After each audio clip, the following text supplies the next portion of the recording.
അപ്പോൾ നമ്മുടെ എളുപ്പത്തിലുള്ള chicken fry ഉണ്ടാക്കാനായിട്ട് ഒരു പാനിലോട്ട് ഞാൻ ഒരു 1.5 ടേബിൾ സ്പൂൺ വെളിച്ചെണ്ണ ഒഴിച്ചു കൊടുത്തു. ആ വെളിച്ചെണ്ണ ഒന്ന് നന്നായിട്ട് ചൂടായി വരട്ടെ. അപ്പോൾ വെളിച്ചെണ്ണ നന്നായിട്ട് ചൂടായി വരുന്നുണ്ട്. അതിനകത്തോട്ട് ഞാനൊരു 1/4 ടീസ്പൂണോളം പെരുംജീരകം ഇട്ട് കൊടുത്തു. പെരുംജീരകം നന്നായിട്ട് പൊട്ടി വരുമ്പോൾ നമുക്ക് അതിനകത്തോട്ട് ഒരു സവാള, ആ സവാള ഒരു ലൈറ്റ് ബ്രൗൺ ആവുന്ന വരെ നമുക്ക് വഴറ്റിയെടുക്കാം. ഇടയ്ക്കൊന്ന് ഇളക്കി കൊടുക്കണം.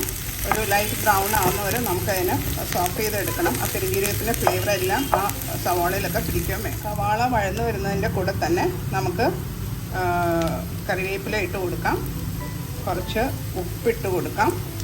പിന്നെ ഇത് ചുവന്നുള്ളിയും വെളുത്തുള്ളിയും കുരുമുളകും കൂടെ ചതച്ചതാണ്. അതും കൂടെ ആ സവാളയുടെ കൂടെ തന്നെ മൂത്ത് വരണം. നല്ല വെളിച്ചെണ്ണയിൽ അത് മുരിഞ്ഞ് വരുന്നതിൻ്റെ ഒരു സ്മെല്ല് ഇവിടെ എല്ലാം ഉണ്ട്. ഇത് വളരെ എളുപ്പത്തിൽ ഉണ്ടാക്കാൻ പറ്റുന്ന ഒരു ചിക്കൻ ഫ്രൈ ആണ്. അപ്പോൾ നമ്മുടെ സവോളയും ആ ചെറിയ ഉള്ളിയും ചതച്ച വെളുത്തുള്ളിയും ഇതെല്ലാം മൂത്ത് വരുന്നുണ്ട്. കുരുമുളകും എല്ലാം കൂടെ മൂത്ത് വരുന്നുണ്ട്. ഇനി ഇതിനകത്തോട്ട് നമുക്ക് 1/2 ടീസ്പൂണോളം മഞ്ഞൾപ്പൊടി ഇട്ട് കൊടുക്കാം.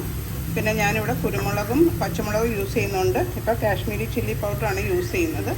അപ്പോൾ ഒരു 2 ടീസ്പൂൺ കാശ്മീരി ചില്ലി പൗഡർ ഇട്ട് കൊടുക്കാം. അപ്പോൾ നമ്മൾ തീ ഒന്ന് കുറച്ച് വെക്കണം, അല്ലെങ്കിൽ ആ മുളക് പൊടി കരിഞ്ഞ് പോകാനുള്ള ചാൻസ് ഉണ്ട്. ഇതിങ്ങനെ മൂത്ത് കഴിയുമ്പോഴത്തേക്കും നമുക്ക് ഇതിനകത്തോട്ട്, ഞാനിപ്പോൾ ബോൺലെസ് ചിക്കനാണ് യൂസ് ചെയ്തേക്കുന്നത്. അത് ഒരു 500 ഗ്രാംസ് ചിക്കൻ ബോൺലെസ് നമുക്ക് ഇട്ട് കൊടുക്കാം. അതിനെ നന്നായിട്ടൊന്ന് ഫ്രൈ ആക്കട്ടെ.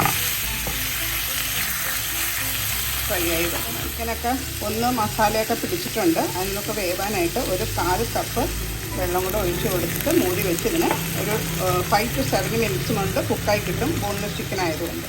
അപ്പോൾ നമ്മൾ എല്ലുള്ള ചിക്കനാണ് ഉപയോഗിക്കുന്നതെങ്കിൽ 10 to 15 മിനിറ്റ്സ് എടുക്കും കുക്കിംഗ് ടൈം. അത്രയും മാത്രം ശ്രദ്ധിച്ചാൽ മതി. ഇടയ്ക്ക് ഒന്ന് തുറന്ന് നോക്കണം. അത് കഴിഞ്ഞിട്ട് ഒന്ന് ഇളക്കി കൊടുക്കുകയും വേണം. അപ്പോൾ എല്ലായിടവും ചൂട് കിട്ടുന്ന വിധത്തിൽ ഒന്ന് തിരിച്ചിട്ട് കൊടുക്കണം. ബോൺലെസ് ചിക്കൻ അതിന് നമ്മൾ 7 മിനിറ്റ്സ് കൊണ്ട് കുക്കായിക്കോളും. ഈ വെള്ളമൊക്കെ വറ്റി വരുമ്പോഴത്തേക്കും നമ്മുടെ ചിക്കൻ ഫ്രൈ റെഡിയാകും. ഇനി ഫൈനലായിട്ട് കുറച്ച് കുരുമുളകും പച്ചമുളകും കൂടി ഇട്ട് കൊടുത്താൽ മതി. എല്ലാവരും ഒന്ന് നോക്കിക്കേ, കണ്ടോ, ഒരു 7 മിനിറ്റ്സ് കഴിഞ്ഞു. ആ അരികിലെല്ലാം എണ്ണയൊക്കെ തെളിഞ്ഞ് നല്ല ഗ്രേവിയൊക്കെ നല്ല ചിക്കനിൽ പൊതിഞ്ഞിരിക്കുന്ന പരുവായിട്ടുണ്ട്. ഇനി നമുക്ക് അടുപ്പങ്ങ് ഓഫ് ചെയ്യാം. അതിന് മുമ്പായിട്ട് 1-2 ഇൻഗ്രീഡിയൻസ് കൂടെ ആഡ് ചെയ്യണം. ഞാൻ ഫ്രഷ്ലി നല്ല ക്രഷ് ചെയ്ത പെപ്പർ നമുക്ക് ഇട്ട് കൊടുക്കാം.